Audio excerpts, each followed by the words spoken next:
This is called strike and run, and generally I use this for my striking and fielding units. So this is for games such as t-ball, baseball, and softball. Firstly, in order to play the game, you have your gym. You need 2 bases, a tee, a ball, and a bat. And now you're ready to play strike and run. So let's get some players on the court. So we divide the class into 2 teams. Red. The blue are the fielders, and of course they need a catcher.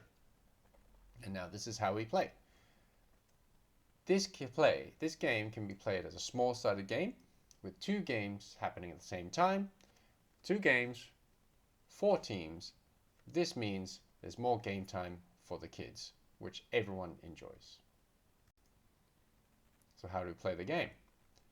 First, a batter comes and hits the ball out to the field or in the gym. After hitting the ball, a fielder picks up the ball and attempts to throw it to the catcher.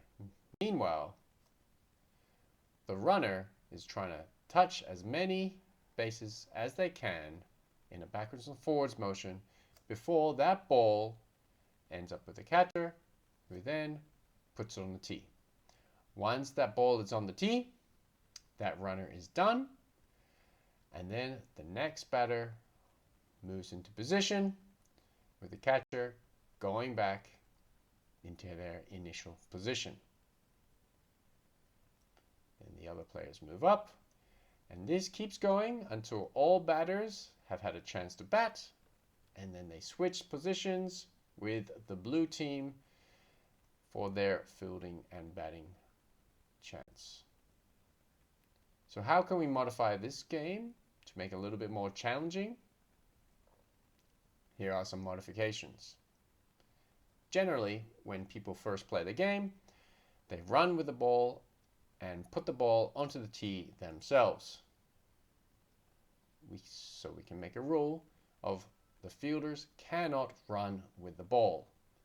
This forces them to throw and catch the ball, which is a much more efficient way to getting the runners out and reducing their chances of scoring. Another rule we can implement is adding a fielder onto one of the bases.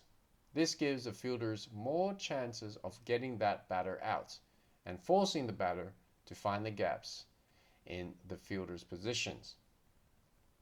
Lastly, to ensure there's no ball hogging by one person, fielders stay in their zones or positions. So you can include such positions as first base or second base, outfield, right field, midfield, center, anywhere.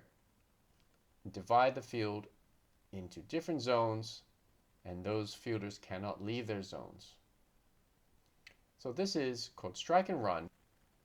I hope you enjoy this game. This is David Cooney from 21 PE.